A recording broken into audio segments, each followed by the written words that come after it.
Tonight's program contains graphic imagery and descriptions of sexual violence. Viewer discretion is advised.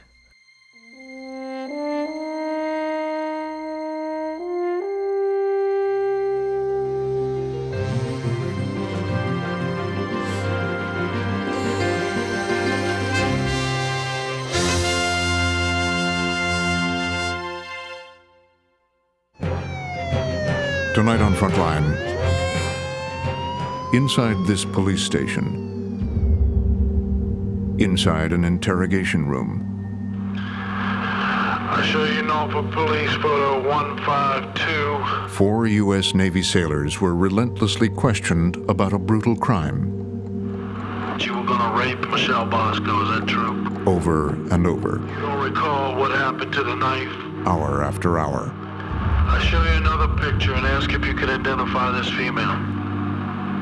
Dan grabbed her around the mouth so she couldn't scream. One by one, eventually, they all confessed. Dan was about to start raping her. Dan was the first to have intercourse with her. I was the second. Eric was third. I noticed that Dan and Joe were getting really rough. Jeff went, grabbed the knife from the kitchen. Do you remember your exact words at that point? Just go ahead and stab the bitch. Based on these confessions, the jury found them guilty. Is this the truth that you're telling us now? Yes, it is. But were they telling the truth? Tonight on Frontline, the confessions.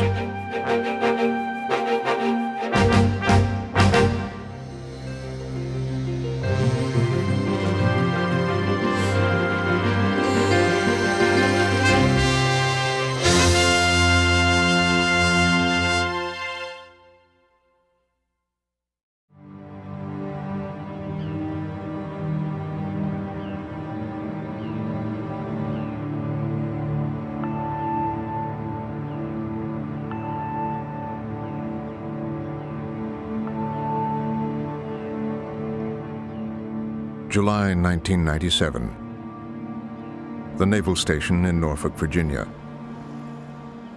A sailor, William Bosco, had just returned from sea.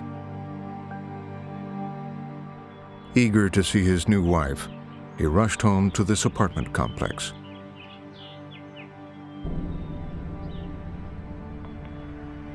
What he found inside horrified him. He ran next door to his neighbor, Daniel Williams. William Bosco came over, beating on my door, yelling frantically that his wife was dead, and I grabbed my phone, called 911, and went to see how I could help. The police arrived minutes later. There was no forced entry.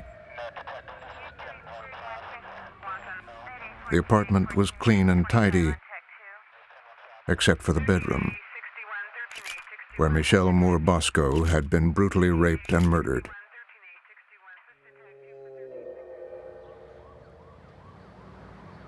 To the police, it looked like a single assailant. Maureen Evans was the lead detective. Within an hour and a half of discovering the body, Maureen Evans asked the victim's friend, Tamika Taylor, what's your hunch? What does your gut tell you about who might have committed this crime? Tamika Taylor, a young woman who lived in the complex, had only known Michelle for a month. She pointed to the next-door neighbor. Tamika Taylor told Detective Evans that they should look at Daniel Williams because it appeared that he seemed interested in the victim. At the time of the murder, Daniel Williams was 25 and a machinist's mate in the Navy. He had been married for just 11 days. He and his wife Nicole had thought they were expecting a child when they found out to their dismay that she was suffering from ovarian cancer. His parents were visiting them from Michigan. My parents and Nicole had gone to dinner expecting me to join them shortly. When we were leaving to go to dinner, they asked him to come down and to help sort out some of the information, to give him a few more answers. So we took separate cars, and he said that he would be joining us very shortly. Shortly turned into 2 hours, and then 3, and then 13 years. Williams left the apartment and drove himself to the police station. I expected to just answer some questions. Why was I the one to call 911 and not her husband? It was a half hour to 45 minutes into the questioning is when they started accusing me of raping and killing Michelle Bosco.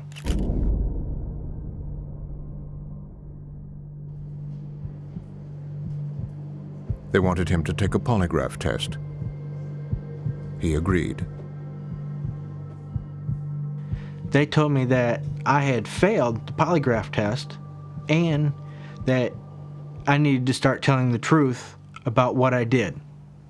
In fact, Daniel passed the test. But the police didn't tell him that he passed the test. The police told him that he failed the lie detector test. And that really began an intense interrogation of Daniel that lasted for over 9 hours. Being in a small room and you have a person sitting over across the table from you that's getting in your face, yelling at you, calling you a liar, poking you in the chest with their finger, and then turns around and says, well, I can help you if you tell me the truth. Tell me what happened. And it went on and on and on throughout the night with them calling me a liar, telling me that I needed to tell the truth. And I kept telling them, I am telling you the truth. I didn't do it. The goal of an interrogation is to get a confession. That's the single overriding goal. Prior to an interrogation, police have made up their mind that the person is guilty. You don't interrogate somebody unless you first believe they're guilty. Maureen Evans interrogated Daniel for over 8 hours, but she was not able to get Daniel to confess.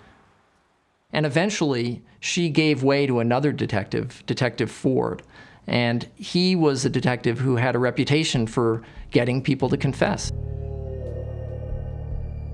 Ford is a very intimidating person. He's not a big person, but he's like a bulldog. Once he gets his teeth into you, he doesn't stop until he gets what he wants from you. And that's what he did. He just kept relentlessly going at me throughout the night to get me to confess. And he got what he wanted. He got me to confess, even though it was a false confession. Some people have very strong personalities and they will never break. And other people have very weak personalities, and most of us are somewhere in between. But what people who've never been interrogated have to understand is that interrogation can be very intense. A lot of psychological pressure, sometimes in a small space for a long period of time. People break sometimes in response to that pressure, and they think the only way to save themselves is to put an end to that interrogation. At the end of the day, and confessions could go for over 24 hours. You will have sleep deprivation, your subject will be hungry, but probably doesn't even want to eat. You know, so you are taking them into another situation. So many people say, well, how could you confess to a crime that you never did? Well, I'll tell you something. Put them in a room with me. I could do it. You know, I'm going to be asking you, are you deaf? You're not deaf, right? No. No. Well, talk louder. I'm asking a question. Are you deaf? No. Okay. Now you want to go to jail? You want to get the death penalty? Or you want me to help you out? Of course I don't want to go to jail. I don't want to get a death penalty. So? Then tell me what the hell happened there, and I'll help you out. But don't look at me like that. We're sitting here 10 damn hours. How much longer are we going to do this? I don't know. You don't know? Well, it's up to you. Don't tell me you don't know. You failed the polygraph, so you're not going to tell me you didn't do it. We're going to go here all night. You're not leaving this room. Now you want to get... Daniel Williams confessed after 11 hours of interrogation. I got her in the back room and I forced her to have intercourse with me. She resisted and I hit her a couple of times with my hand. I grabbed a flat, hard shoe and I struck her with it, and then I got up and left. The problem was that the confession that Daniel gave was completely inconsistent with the facts of the crime. The first thing they should have done is understood the crime that they were investigating. They didn't even know the results of the autopsy. For example, Williams said he'd beaten her with a shoe, denied choking her, denied using any sort of a weapon, when in fact she was not beaten. And she was choked, and there was a weapon used. She was stabbed. Overnight, Detective Evans received the autopsy report. Michelle was not hit with a shoe or anything else. She was stabbed and strangled. The detective rushed back to Daniel to question him some more. She started questioning me more about it, and she had at one point demonstrated on herself and where Michelle was stabbed at in her chest. Daniel got the message and amended his confession. I started looking around for something and I saw a knife. I picked it up and I stabbed her about 3 times. Detective Evans then asked Daniel what he did next.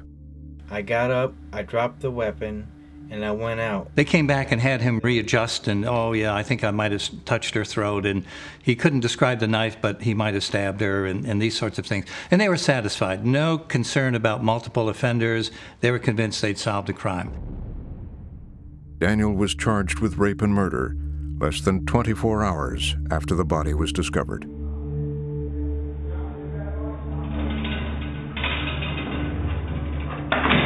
When Daniel called us to tell us that he was arrested, he just kept saying he didn't do it. And they wouldn't believe him, and he wanted to come home to be with Nicole, and but they wouldn't let him come home. Close one. Probably really sank in after that, you know, I messed up.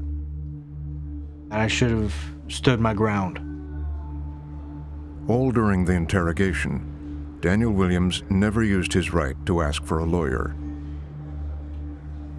I think it's a prejudice most of us have, that if you were innocent, you don't need to call for a lawyer, because innocence is its own defense. Innocence can defend itself. And if you call for a lawyer, it looks a little bit sleazy. It looks as if you've got something to hide and need a professional at the law to help you hide it. The trouble with that is that innocence can't defend itself against a really clever interrogation.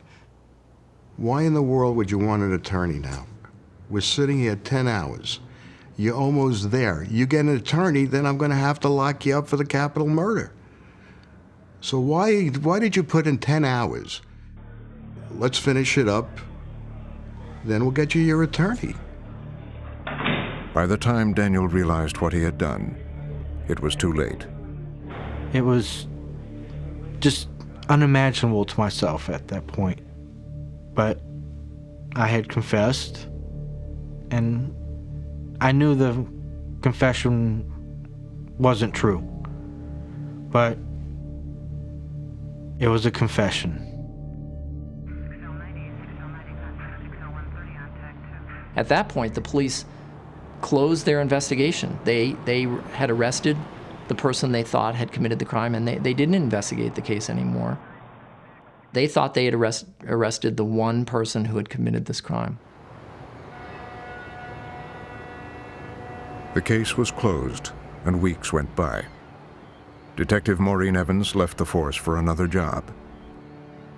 Detective Ford was dealing with other cases. Then, 4 months later, startling news. The results of Daniel's DNA were back, and they did not match the semen left at the crime scene. Now they had a choice to make. Either Williams was not guilty of this, was not involved in a crime scene, or he had to be part of some sort of weird conspiracy. Instead of objectively looking at the case and his involvement and figuring out what does the DNA tell us, they assumed he still had to have been involved, but there had to have been somebody else. They kept the DNA results secret and went looking for Daniel's accomplice. They picked his roommate, a fellow sailor on the USS Saipan. His name was Joe Dick, Jr. When I heard he confessed, it's just something that was hard to believe. It's like I know he couldn't have done it because he had just married Nicole, and he loved Nicole. So basically a shock to me and the guys that he worked with. Family members say he was a shy and sensitive kid, raised in a working-class neighborhood in Baltimore, protected by loving parents. Joe Dick was socially awkward. He had struggled both in school and in the Navy. He had always been a loner.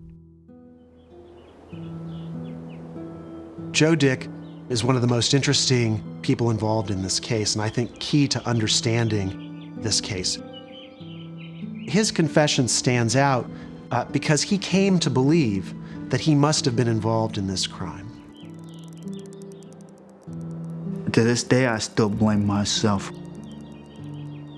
It's an experience that will never leave me. There are some things that I won't talk about, not because I'm ashamed of it, but because I just don't want to talk about it. He would become the most important witness in the case. 6 months after the murder, Naval Security turned Joe over to the Norfolk Police. Detective Glenn Ford was waiting for him. They started asking me where I was when this happened, and I told them that I was on the ship. Ford's saying I'm lying. He's starting to get ticked off. He's raising his voice. He keeps coming back with, "We know you were there, we can prove you were there. You can't get the death penalty." I kept denying it. We went and did a polygraph. He comes back with the results, and he says I'm still lying, that I failed the polygraph. The results of this polygraph test have never been released. Eventually, I just wanted to tell him anything to get him off my back, to shut him up. I was tired, emotionally, mentally, worn down. Then Ford showed Joe a photograph of the dead victim. She was laying there, and she had on this black t-shirt. I just looked at it. The photograph appears to have traumatized Joe. It also fed him information that only the perpetrator would have known. After hours of interrogation, he finally told them, he said, what they wanted to hear. I told him that I was there and that Danny was there. He would ask, are you sure that it happened in the living room and not the bedroom? Didn't it happen like this, or didn't it happen like that? Just to get the story he wants. Then for a minute, he had hope. And when I'm in the interrogation room, Ford said, "We know that you were there and we can prove it. All we need is some DNA." I'm like, "Sure, go ahead, take it." Because I knew for a fact that DNA wouldn't be there. And I gave them pubic hair samples, 2 vials of blood, and samples of hair from the top of my head. Anything they wanted. And this was the only thing I was happy about all day. Knowing that, yeah, I've got them. They ain't gonna be there. I'm gonna be walking out that front door. They're gonna have to drop them charges. Joke was on me. They didn't drop them. They kept them charges in place and put me in prison. Once again, they would arrest a suspect, confident that the DNA would eventually prove them right. In the mind of the investigator and the prosecutor, they're the good guys. They would not put an innocent person in jail. They would not prosecute an innocent person. And because they put these people in jail, they just have to believe that they're guilty. It's this sort of circular, it's self-validating sort of mentality that goes on that just ignores all of the evidence. Pat and Joe Dick Sr., Joe's parents, live in Maryland. She's a court stenographer, and he's a retired military man. I came in from work one day, and the phone was ringing, and I picked it up. It was the captain of the USS Saipan, and he told me that my son had been arrested. And I told him, I says, "Joseph Dick Jr., I says, do you have the right child?" I says, "Not, my son wouldn't be arrested for something like that." And he said, "No," he said, "it was definitely, my son, there was no mistake." That evening, Joe called us at home, and he said to me, "I didn't do it, I didn't do it, I didn't do it." And I told Joe, I said, "Well, we understand. Believe me, I know that you couldn't ever been party to something like this." And I said, "Why are you still there?" He said, "Well, I just told them what they wanted to hear." And that's when the terror set in. And I said, "You didn't sign anything, did you?" "Well, yeah, I signed a confession." And I said, "We'll be down first thing in the morning." They drove to Norfolk. At the jail, a man handed them the business card of a lawyer named Michael Fasanaro.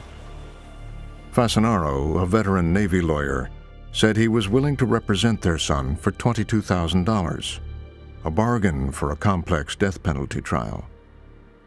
They left to take a mortgage out on their home, leaving their son's case in Fasanaro's hands.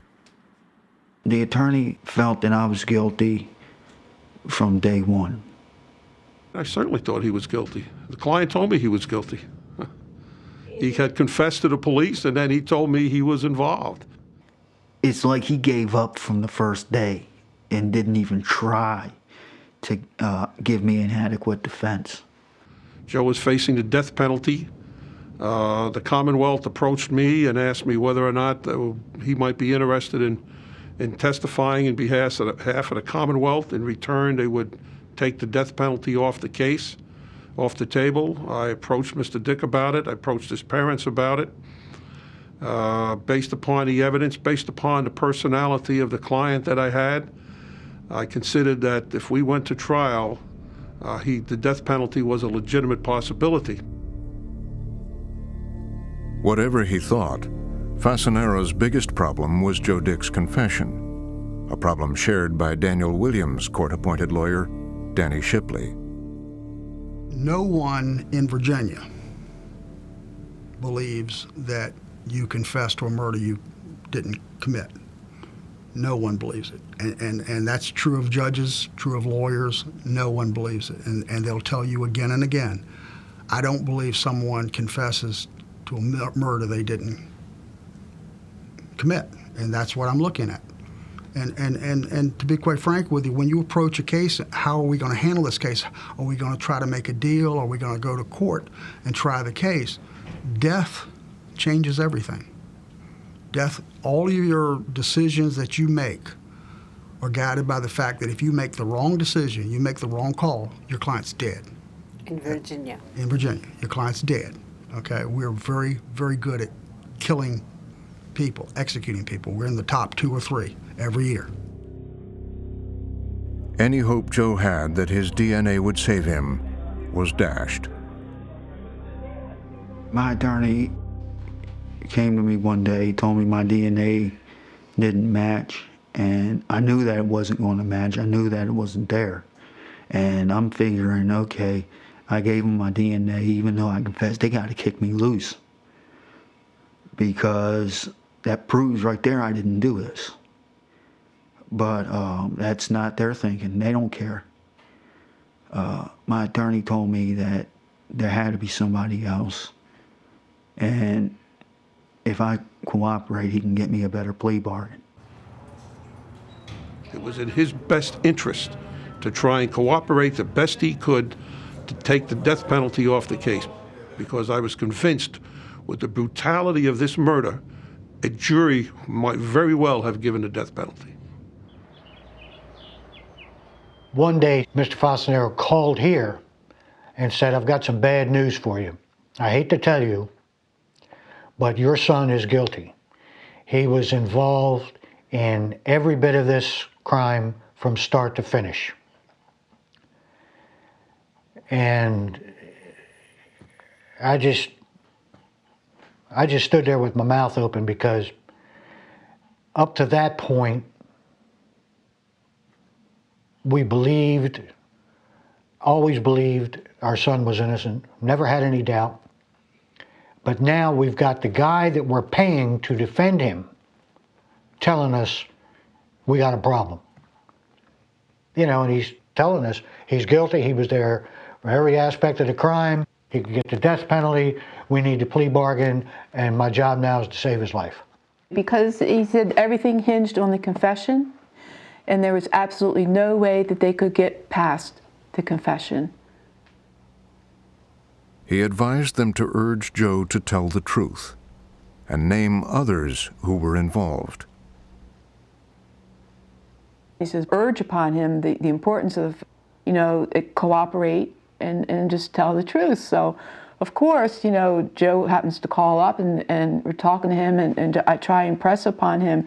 Mr. Fasanero says, you have to tell the truth, Joe. It's really important that you tell the truth, and that'll help you maybe get a better deal or get the death penalty off or something like that. And, so like we had become part of the problem. I went ahead and listened to her. Because coming from Mom, it made sense. Coming from my attorney, it just sounded like sheer lunacy. Why would I take a plea bargain if I know I'm innocent? Urged by his lawyer and his parents, Joe tried hard to protect his plea by giving the prosecution what he thought they wanted to hear. You just made it up? I just made it up. Just telling them what they wanted to hear. When the truth of the matter is that everything I told them is their version of the facts, which is a straight up lie. One of Joe's statements involved a young Navy man, a friend of the wife of Daniel Williams, named Eric Wilson. Well, I got involved in the case because of Joseph Dick. He had, for reasons of his own, decided to tell the police officers that I was involved. And as soon as I got back off my Mediterranean cruise, I was arrested and brought in. Do you know why he did it? No. No, I don't know why he did it. Were you friends? I knew him. I knew Joseph. I wouldn't really call us friends, but I did know him. And that was enough for the police to arrest Eric. How many statements did you make? Do you remember? 3 or 4. How about 7? 7. I think it was a total of 7 statements. How many were true? None of those statements that were made were true. He was making up stuff. I couldn't tell you what was made up because I wasn't there. I had to rely on my client. Fasanero gave Joe mixed signals. Joe could tell all the stories he wanted, but he had to tell the truth. I didn't recommend against his continuing on and cooperating with the authorities. I thought it was in his best interest. To continue? To cooperate, of course. Even though he kept changing the stories? Well, if they were willing to accept his changes to the stories and it was going to benefit Mr. Dick, then by all means continue, but try and tell the truth. Often, the attorney didn't accompany Joe to his sessions with Ford or the prosecution. I didn't need to be there. Joe was already committed. And again, my position in these things is that my presence could hinder Joe more than help him. It's up to him. Once the decision is made that you're going to cooperate, Mr. Dick, then you, Mr. Dick, have got to continue to sell yourself. If I'm there and you're looking for me to give you answers with a nod on my head or a shake on my head or something, that destroys everything. You've agreed this is what you want to do, go do it. After months in jail, depressed and confused, Joe began to believe the police theories. After giving the detectives the names that they wanted, it became a natural thought to me that I did this. Joe's growing belief in his guilt would prove crucial for the case. Then, 2 months after his arrest, Eric Wilson's DNA came back negative. So Detective Ford went back to Joe to ask for new names. As usual, Joe complied. He gave a new statement in which he claimed that there were 3 other men involved. 2 whose names he didn't know, and 1 who he named George Clark. Did you know George Clark? No, I didn't know George Clark, but I knew Derek, and that's who it turned out to be. The police couldn't find a George Clark, but the description and resulting police sketch looked somewhat like Derek Tice. A friend of ours said, well, there's a guy named Derek that was on the George Washington in the Navy. So they got a cruise book from the George Washington, showed it to Joe. He flipped through it, saw me, said, yeah, that's the guy. Derek was another friend of Daniel. He was arrested in Florida and taken to Norfolk, Virginia for questioning. The only thing I knew of that I'd ever done in Virginia that was breaking the law was a speeding ticket. You know, I'll go up to Virginia and get it straightened out, pay the ticket, and be back home in a week. Didn't come out that way. No, it was 11 years, 1 month, and 18 days later, I walked out of prison. So, didn't happen the way I wanted it to. Derek remembers learning of the charges against him. My legs just turned to jelly. I couldn't think. I didn't know where I was. It was, you know, getting hit upside the head with a 2x4. It was about like that. I was dazed and confused. He too was taken to the interrogation room to face Glenn Ford. Ford, he postured like a bulldog, leaning towards me, yelling at me, calling me a liar, telling me I was going to die. And this went on for 8 hours. I keep telling him I didn't know anything about the crime. I wasn't there, but he had in his mind what he thought was the truth, and until I said what he wanted me to say, I wasn't getting out of that room. A few hours into the interrogation, Derek, like the others, was given a polygraph test, the results of which, again, have never been released. After the test, Derek told the investigator that he had decided to stop talking unless he could see a lawyer. I was taken back to the interrogation room, and within 13 minutes, in walked Detective Ford and Ray, and he had the cat that ate the canary smile on his face and said, "Told you you were guilty. Told you you failed," and started right back in on the interrogation. What happened to the lawyer? There was no lawyer, no nothing, and at that moment, when he came back in and started the interrogation,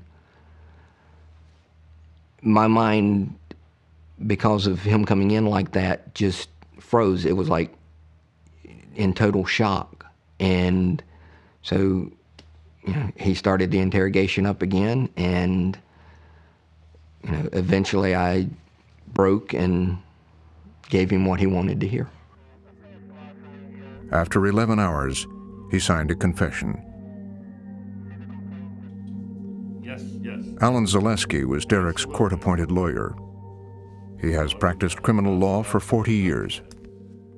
How did he explain this confession? He said that it was 8 hours of constant talk, constant telling him he's lying, telling him that he should tell the truth, that kind of business. It's not very satisfactory to me. I don't.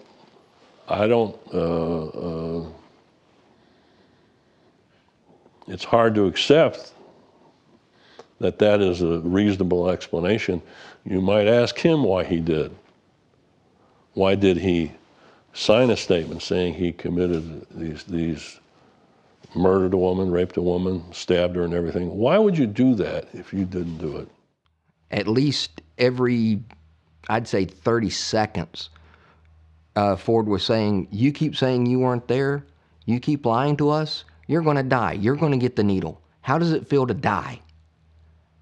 And after the 9 hours, my thinking was, my only options are tell him a lie, tell him what he wants to hear and live, or keep telling the truth and die.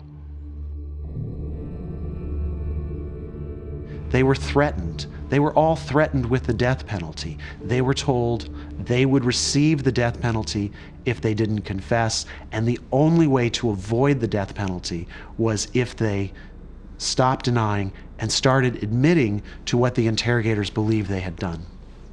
If you go back in history to the Inquisition, for instance, which had very elaborate protocols of torture, when you could torture, if someone made a confession under torture, he'd have to repeat it without torture 24 hours later. On the other hand, if he recanted it, then you torture him again.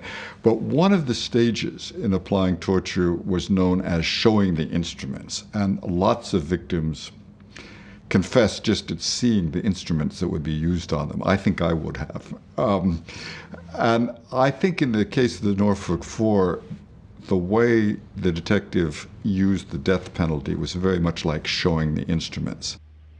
To help us understand what it was like to be confronted by Ford and the threat of death, Derek said he'd try to show what the interrogation was like.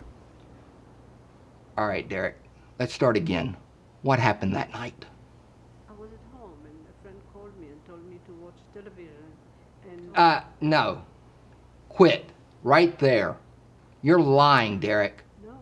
No, you were there. You committed this crime, Derek. What you did was sickening. I've lived this case since its beginning. It's been my life. No. I know there was a party at Dan's house, and you went. Nicole got a headache, and she went to bed. Y'all started talking about girls, decided to go over to Michelle's apartment. Somebody knocked on the door. Somebody covered the peephole with their thumb. Y'all went in and you raped and killed this girl. I know you did it. I'm telling you the truth. No, you're not telling me the truth, Derek. You're just a liar, and you're gonna die. You deserve to die. I'm sorry. That's it. I can't.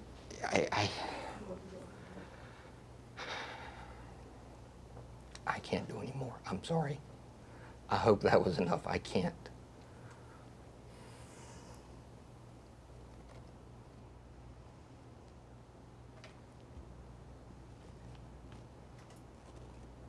It's a very difficult thing to explain to someone who hasn't been there.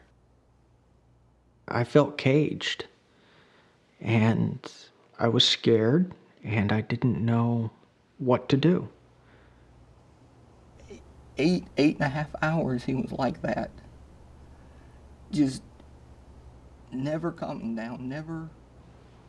He physically, emotionally wore me down to the point where I just couldn't go anymore. And I just told him what he wanted to hear. My fear was not of what would happen next. It was of Ford. He does not appear that imposing. But in the interrogation room, it's different. It's just different. They told me what they wanted to hear, and I repeated it back to them. Everything I said was scripted by Ford. All the details I gave about the apartment were because of photos he showed me of the crime scene. I was so mentally, emotionally drained by them that I didn't care what the truth was. I was willing to tell them whatever they wanted to hear just to make them stop. The confession, Derek said, was carefully crafted. It was an hour and a half to 2 hours of rehearsal of going over the statement over and over and over again, adding a piece here, adding a piece there, until it was a big enough story that Ford liked. And he was like, okay, then once we got that, we had to go back over it 3 more times just to make sure that I had all the parts and pieces together. And then he goes, okay, now we're going to record it. When the rest of us got inside, we disrobed her, held her down. I had one leg, Eric had the other leg. It was just so not me. It was a robot. Dan was the first to have intercourse with her. I was the second. Eric was third. What I said, I didn't know until I got a copy of it and read it. I couldn't remember what I had said. Dan started to strangle her to keep her from talking, and also made the statement that just get a knife and stab her. Then Dan stabbed her, I stabbed her, then Eric stabbed her, Joe stabbed her. There was no record of what led to the confession. The police didn't turn the tape on until they were ready to have the full confession. In other words, we were not provided with, because there was no evidence of, no record of, what had occurred for the 10, 12, 15 hours, I can't remember exactly how much now, but the numerous hours that occurred prior to that time, in terms of the confessions where he denied, where he said, I wasn't involved, I wasn't there. How'd they get him from point A to point Z? We don't know because it wasn't taped. Since Joe Dick said in one of his statements that Derek was involved in the crime with 2 unknown men, Derek now had to identify them.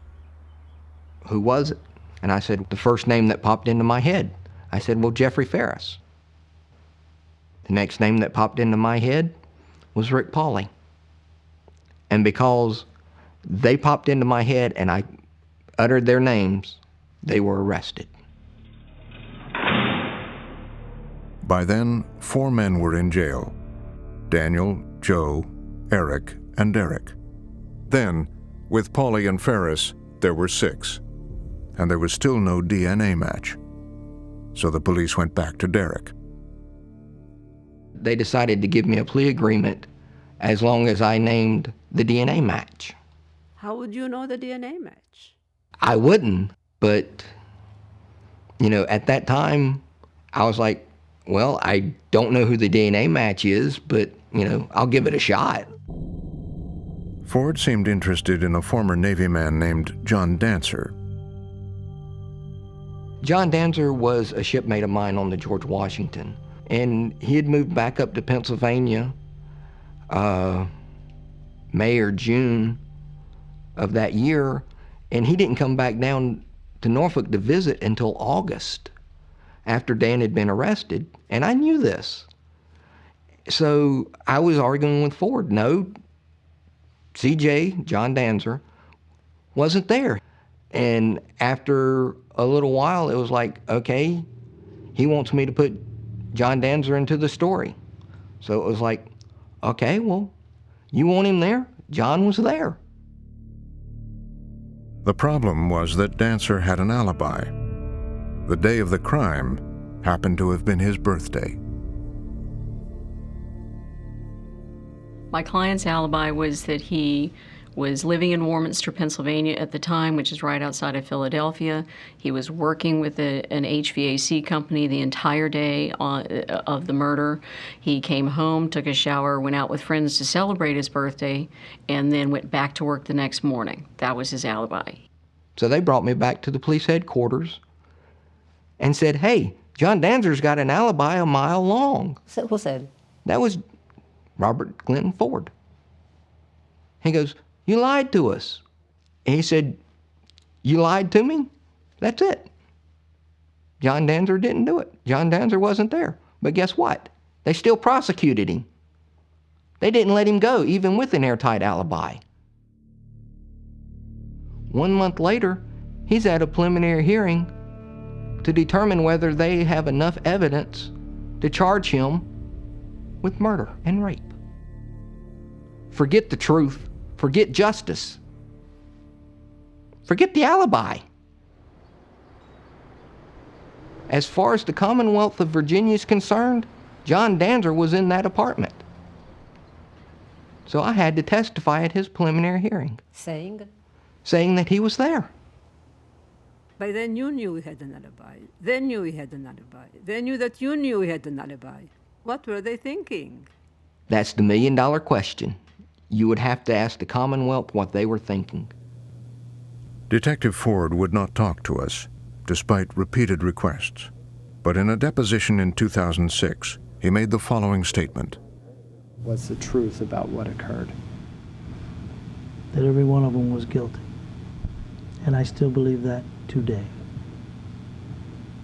How many people is that? Every one of them. Ford had to protect his work.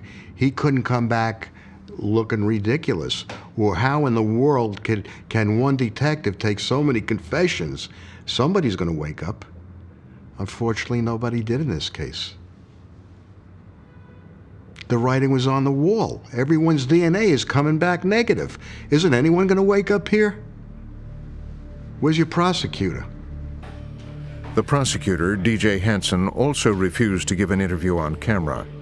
But in 2001, he appeared on a TV program called Medical Detectives about the case, expressing full confidence in the work of the police. The police detectives in this case were very professional. It's not their business to obtain confessions at any cost. They're interested in the truth. In a part of the interview which never aired, Hansen revealed his thoughts about the growing pool of defendants. When I look back on it, it seemed as though, as frustrating as it was to have this DNA come back, that it was not these guys, one after the other.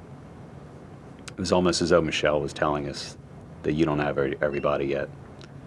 And if that was the one thing I take away from this case, that we were able to get as many people as we were. As though she kept telling us that you don't have them all yet, and there's more. And it just so happened that that's the way the case fell, that one after the other, these men at first wouldn't implicate themselves, and eventually some implicated everybody. So we knew that this was a gang rape and murder, without a doubt. There were now 7. The prosecution, that includes the police and the prosecutor's office, had a theory of the case. And every time a new person surfaced, they had a different version of what happened. And instead of sitting down saying, you know, there's a problem here with this case. This case is nothing like we've seen before. It's going in 12 different directions. It goes this way, then it goes this way. And the only thing they were concerned about was preserving the people they had already charged, preserving those convictions. They would bend their theory of the case to conform to the new confession, the new physical evidence. Anytime somebody confessed, there were discrepancies, so they would come in and say, well, our theory here was wrong, but we've tweaked it a little bit, so now we're going this way with it. They were simply bending their case to fit whatever evidence came before them. Dancer's case marked a turning point for Derek. He recanted his confession. After, 5-6 months of sitting in jail and listening to other inmates talking and talking to my family and my girlfriend at the time, my brain finally kicked back in and rational thought came back in. And I was like, I can't do this. It's against my morals to send an innocent man to jail. When it got to the trial date, he couldn't do it. And he told me, I can't do this. I cannot throw my friends under the bus. So about a month later, I signed the paperwork pulling out of the plea agreement. And within a week, Rick Pauley, Jeffrey Ferris, and John Danzer were released because there wasn't enough evidence. As for Derek himself, he would have to go to trial, where he would now face the death penalty. Then an unexpected turn. A woman gave the police a letter which her daughter-in-law had received from a man in prison. It was an angry love letter. It was also a threatening one. You wanted to know how I really felt about you, and I told you. You never even wrote back. Ain't no forgiving you. You thought you knew me. You don't. Nobody knows me. His name was Omar Abdul Ballard. The letter ended with a stunning admission that he, Ballard, killed Michelle Bosco. You remember that night I went to Mommy's house and the next morning Michelle got killed? Guess who did that? Me. Ha ha. Ballard had been in prison for 2 years after viciously beating a woman in the same apartment complex where Michelle was murdered. He also raped a 14-year-old girl less than a mile away. Both crimes were committed within 3 weeks of Michelle's murder. Sexual homicides are very rare.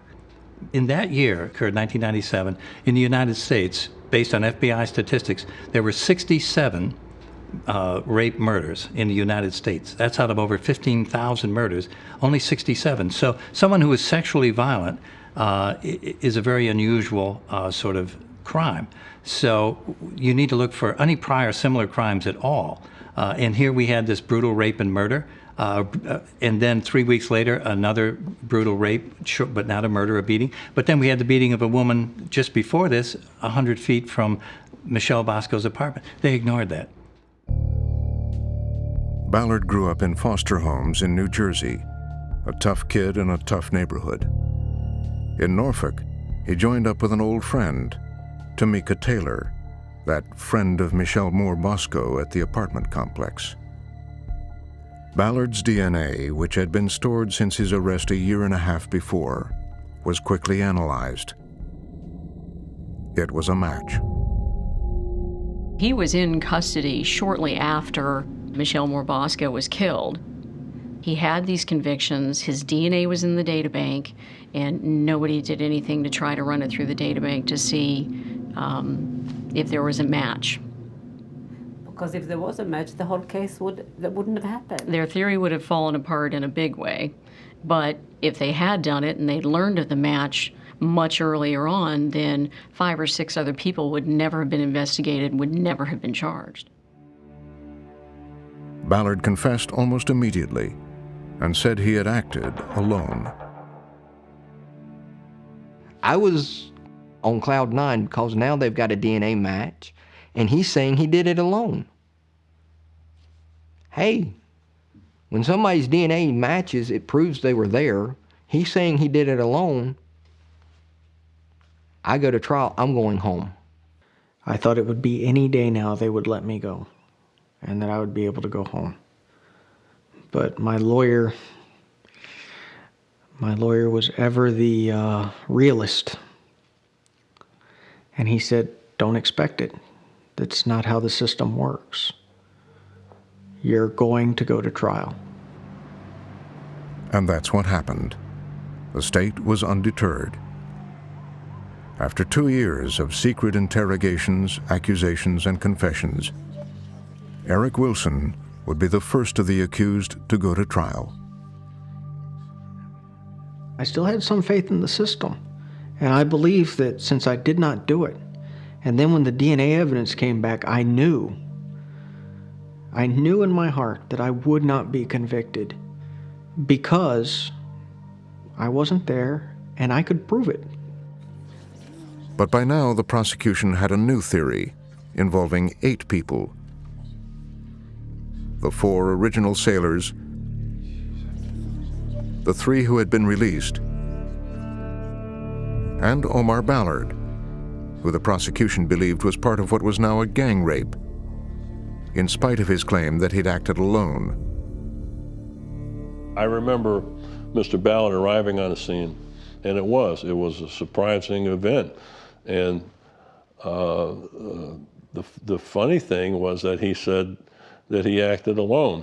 And of course, the detectives were trying to get him to bring in the other 7. And he says, no, I did it myself. If they were rational, objective, fair-minded police and prosecutors, they would have let everybody else go. But they couldn't admit what was so obvious. They made a mistake, a big mistake. 4 people had been interrogated coercively, confessed to a crime they didn't commit, and instead of acknowledging that mistake and these individuals' innocence, they tried to link Omar Ballard to these individuals. They tried to make it a group crime. The new prosecution theory was an even more complicated conspiracy, that by chance, Ballard had met the 7 defendants in the parking lot of the building complex and decided to join them in the crime. Ballard clearly was directly responsible for this crime.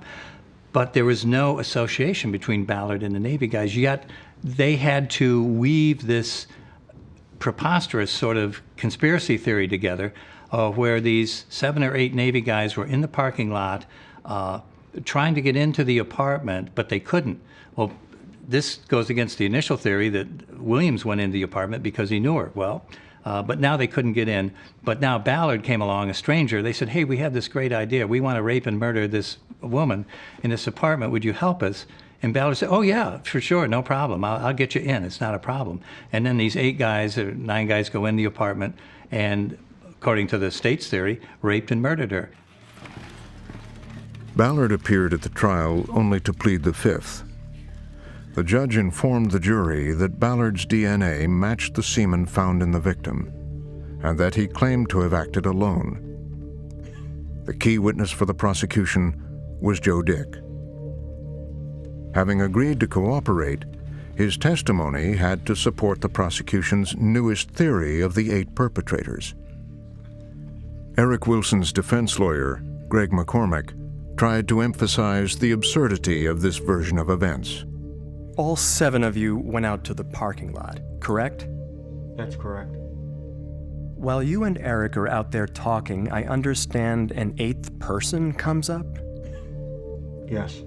And this 8th person is who? Ballard. I didn't know him at the time, Your Honor, until I was told of his name. When Joe Dick testified that the 7 of us guys tried to get into Miss Bosco's apartment, but we couldn't because she didn't know any of us. And we all go outside into the parking lot and meet this total stranger and start talking about a crime that we want to commit. And he goes, oh, well, I can get you in the apartment. And he just joins us. I mean, that's something out of a science fiction book. You just, you know, if it was on TV, you wouldn't believe it. It doesn't make any sense. I mean, how can you go from these 7 white guys, sailors, to this black guy, sex offender, that don't even know each other, hook up and make a conspiracy to go in and rape and murder this girl? It doesn't make any sense. It's absurd. Led by the prosecutor, Joe described the crime of 8 men raping and stabbing the victim. We all rushed in. We grabbed her. Somebody put their hand over her mouth. How did you grab her? I grabbed the left leg. Somebody else grabbed the right leg.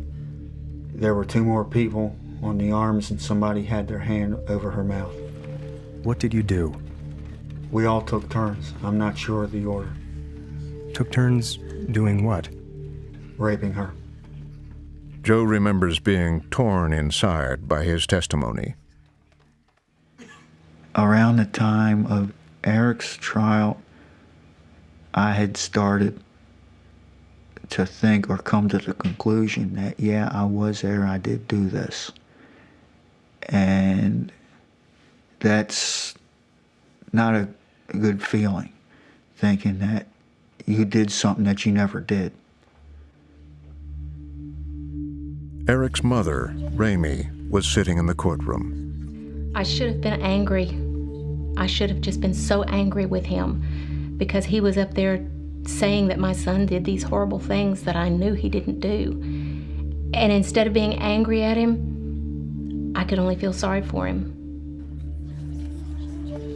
He was such a sad person, just a shell of a person saying what he had to say to save his life.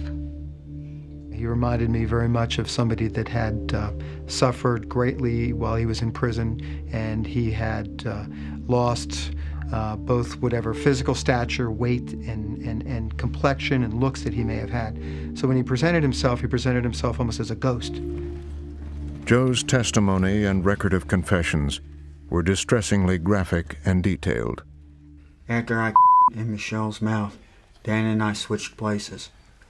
I Michelle's for about 5 minutes, and then got up and held her wrist down again. Then after we had... Well, you wonder how these suspects could have come up with these really depraved narratives of sexual assault, rape, and murder. And as I read through them, and particularly the one of, I think it was of Dick, it seemed to me that there was a clue in that they were kind of low-grade male pornographic fantasies, something out of a bad porno movie, particularly the one where 2 of them are having sex with her at the same time, one oral sex and one intercourse. And you said, wait a minute, this sounds like something he's making up out of his own deep phantasms, right? And it obviously bore no relation to the state of the corpse and the DNA evidence and so on. Eric's lawyer implied that Joe's testimony stemmed from his fear of the death penalty. Mr. Dick, you would agree you are a liar, correct? Yes. You would agree that you have given totally false versions of this event on numerous occasions? Yes. You have lied in court, have you not? Yes. Because Joseph Dick does not want to die, correct? Yes, sir. Eric took the stand in his own defense. He claimed that his confession was false and was extracted by Detective Ford, who was, he said, very aggressive, very threatening, very angry. The prosecutor asked Eric if he would confess to killing someone if it weren't true. At that point in time, if they had told me that I killed JFK, I would have told them that I handed Oswald the gun. Both Eric and his lawyer were optimistic. I honestly and truly felt that I was going to go home that day a free man. Because I didn't do it, I had all my hope and all my faith was put into that one moment. And it was shattered. It shattered when his audiotaped confession was played in open court to a riveted jury. Dan, Joe, and Michelle went and sat on this couch. They were just talking a little bit, and Dan grabbed her, put her on the ground, and everyone started wrestling. They asked me to join in. I said, fine. When confessions are introduced at a trial, what happens is the presumption of innocence goes out the window. I think that the wrestling moved into the bedroom. I grabbed Michelle by either the shoulders or the upper arm. She was shaking her head left and right. Started saying no. The confession, even when there's other evidence of innocence, the confession overrides that evidence. People ignore, jurors ignore that evidence. I looked up, and Dan was about to start raping her. And I believe I went in next. I remember specifically her looking up at me afterwards, after I had finished, and asking me to help her. But I didn't know what to do. I was confused. The jury's verdict was guilty of rape. My statement is what got me convicted. It felt like someone hit me in the stomach, and it took everything I had not to collapse to my knees right there. He was sentenced to 8.5 years in prison. Oh, it was very hard. It was very hard. You wake up with this feeling of devastation every morning, and you go to bed with it every night. It's just so unreal, especially when you have always had faith in the system. I was 20 years old when I went to the Persian Gulf. I was 29 when I was finally able to walk a free man. 8 months after Eric's verdict, Derek went to his trial. Dan started to strangle her, to keep her from talking, and to kill her. I made the statement, just get a knife and stab her. He was found guilty and sentenced to life in prison. His jury, too, couldn't get over the confession. Daniel and Joe decided not to face a jury and took a plea of life without parole. Daniel because he was afraid of the death penalty. Joe because he had come to believe he was guilty. The confessions doomed them all. Then Dan stabbed her. I stabbed her. No one doubted that what they were hearing was the absolute truth. Eric stabbed her. Joe stabbed her. And Rick Pauley also stabbed her. The one confession no one believed was Omar Ballard's, that he had acted alone. I alone committed the murders. There was no one with me. No one was ever present in any... In 2010, Ballard agreed to talk to us by phone from prison where he is serving a life sentence. He said the prosecution didn't want to hear that he had acted alone. It was made clear from the jump that unless I said somebody else was with me, that it wasn't going to be the truth. The only truth they wanted to hear, I did it with someone else. He avoided the death penalty by cutting a deal with the prosecution, agreeing to say that he committed the crime with the 4 original sailors. I'm thinking, damn, this is like a miscarriage of justice, because these people sitting here telling me what they want to hear, but they not clearly wanting to hear the truth. He also told us that he was not surprised that the men had confessed. They confessed out of fear. See, one thing about me is I'm not intimidated. So when Ford came to visit me on a number of occasions, I actually could see right through it. I understood why these guys made these statements. They confessed out of fear. 13 years after the murder, he wanted us to know the truth, he said, which he stands by. The truth is that I alone committed the murders. There was no one with me. No one was ever present in any shape, form, or fashion. No one ever had anything to say or do with the case besides me. That's what I stand by. By 2001, Daniel, Joe, Eric, and Derek had become known as the Norfolk Four. Their case started to attract national attention. In 2004, 3 major law firms signed on as pro bono advocates. The following spring, they submitted a detailed clemency petition to Virginia Governor Mark Warner, who passed it to his successor, Tim Kaine. Governor Kaine took 3.5 years to reach a decision, which he announced shortly before leaving office.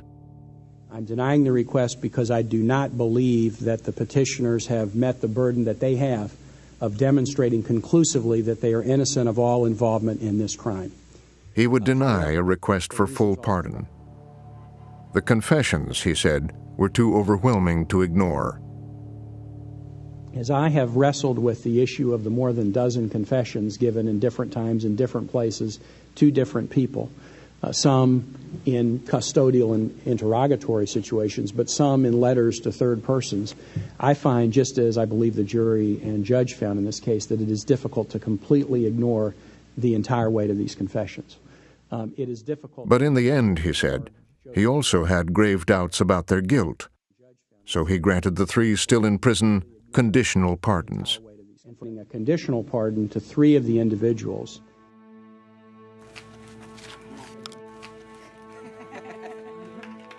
Derek, Daniel, and Joe were released the next day, August 10th, 2009. They would be free, but not exonerated. They would be branded felons and sex offenders.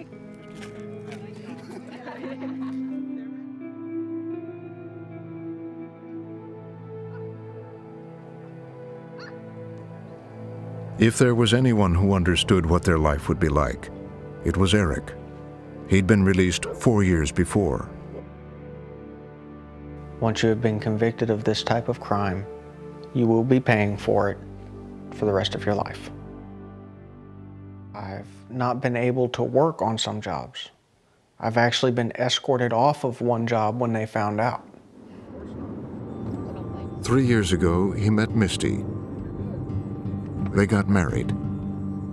They love each other, but they struggle. We can't move into town because we're worried about what the neighbors will do, what they will say. Some areas actually require the police to knock door to door and ask every one of your neighbors if it's okay if I move into the area. Yes, so you know, and if one neighbor says that it's not okay, you're not allowed to move into that area. Every year, Eric has to register as a sex offender. It bothers Eric greatly that he has to go and register.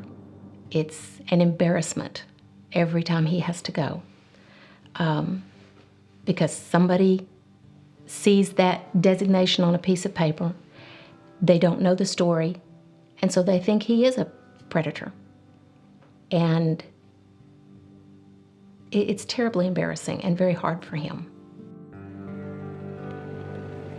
They live in a rundown trailer that belongs to Misty's family. They have almost no friends left. When they found out that we were even dating, they were very upset. Several of them came to me telling me, "Did you know that he's on the sex offender registry?" And they would not stay friends with me.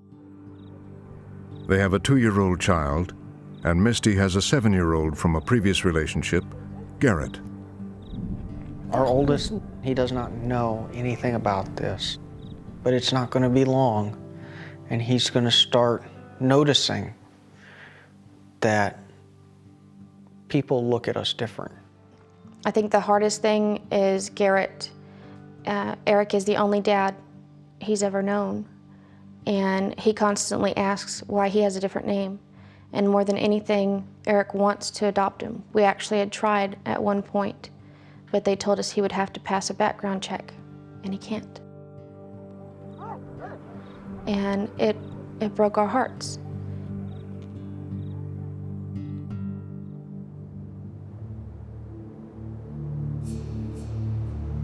It has been 9 months since their release. Joe Dick is still wrestling with what happened. There are times when I wish that I could have gone back and redo that day to where things worked out differently. It's a part of me that I'll never be able to get rid of. He is on his way to Washington to meet with the appeal lawyers who helped to free the Norfolk Four. It will be their first time together since their arrests. Joe arrives at the meeting first. He had briefly met Derek and Daniel recently, but he hasn't seen Eric since he testified against him at the trial. He is petrified.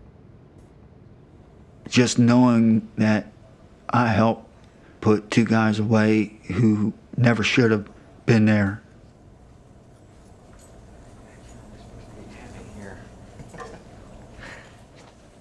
What's up, Joe? Derek and Daniel try to make it easy for him. This is a rare deal for me. What's going on? Morning. Here, I'm sorry for getting you involved. Sorry, Michael. Like we said, they played all of us, you know. And it's water under the bridge, and let's just move forward. Yep. You know.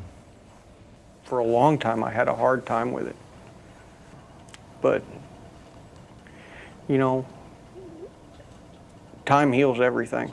And eventually you're able to see through everything and realize exactly what was going on. And once you can see the truth of the matter, it makes it a lot easier to move past it. You know, because it wasn't just you that I was mad at.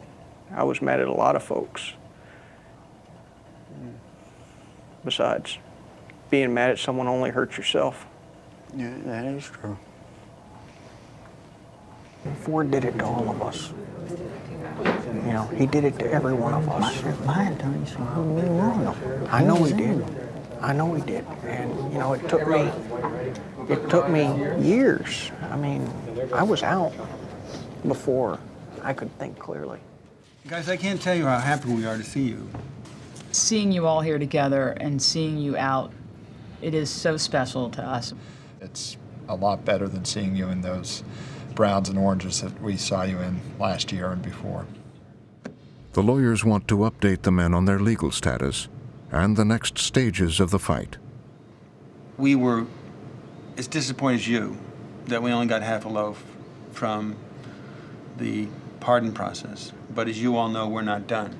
We wanted to talk a little bit about the status of the legal proceedings. Why don't we start with you, Derek? Your case is the furthest along.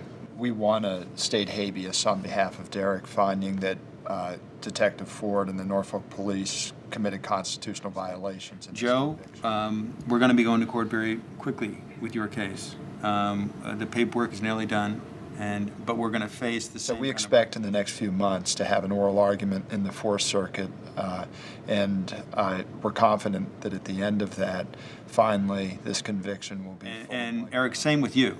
The hope is, just as with Dan and Joe, that the courts are going to say that evidence is strong enough that we're going to hear your appeal. Because if they hear your appeal, you have a very good chance of getting the second half of the loaf. Getting your Then some startling news that broke a few days before, back in Norfolk. You may have read in the papers that Detective Ford was indicted several days ago for abuse of the criminal justice system. Detective Robert Glenn Ford had been indicted for extorting money from defendants in exchange for getting them favorable treatment. He has pled not guilty. What we're hoping is that the officials in Virginia will see that they had a serial offender of the law who had the power of the badge. He did it before your case, he did it during your case, and he's done it since. The only thing that has kept you under these convictions for all these years is what happened in that room with Glenn Ford. And for now, the light has finally been It's not just one detective who's a rogue detective. This case is much more than just that.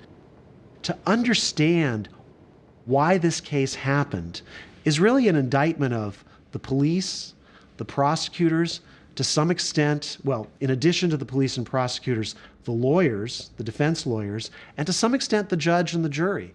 This case really raises deep questions about the system, not just one actor or two actors in the system.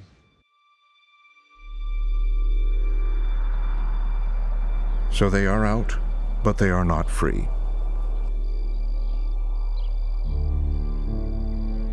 They have moved back to their parents, trying to put their lives together, finding solace mainly at home.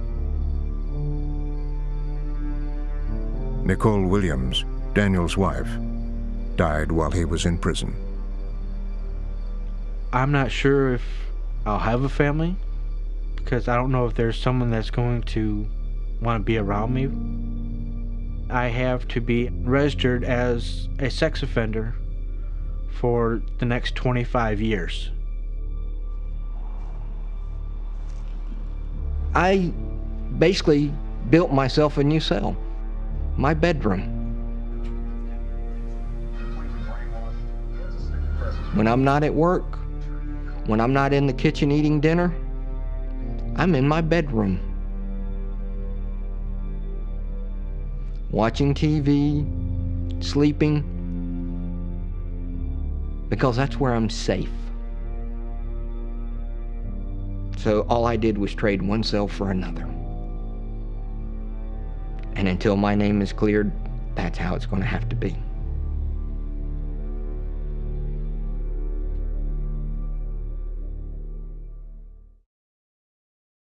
Derek Tice won his petition to have his conviction overturned, but the Attorney General of Virginia has appealed it. The cases for the other three men are still pending. Retired Detective Robert Glenn Ford was found guilty in October 2010 on 2 of 4 extortion charges. He will be sentenced in February 2011. There's much more on Frontline's website. Watch nearly 100 programs from our archive, explore interactive timelines and maps, and follow ongoing Frontline investigations. Then explore more on the Norfolk 4 case. I certainly thought he was guilty. Experts explain how easy it is to get a false confession. I'm asking a question. Are you deaf? How it trumps all other evidence, and why most interrogation techniques are legal. And then join the discussion at pbs.org. Frontline is made possible by contributions to your PBS station from viewers like you. Thank you. And by the Corporation for Public Broadcasting. Major funding is provided by the John D. and Catherine T. MacArthur Foundation, committed to building a more just, verdant, and peaceful world. And by Reva and David Logan, committed to investigative journalism as the guardian of the public interest. Additional funding is provided by the Park Foundation, committed to raising public awareness. And by the Frontline Journalism Fund, with a grant from Scott Nathan and Laura DeBonis.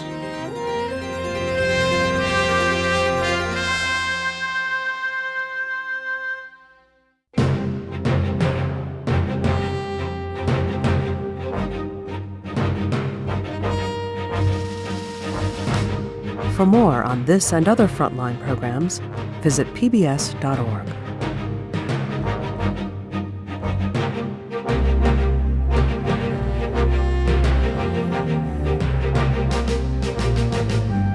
Frontline's The Confessions is available on DVD. To order, visit shoppbs.org or call 1-800-PLAY-PBS.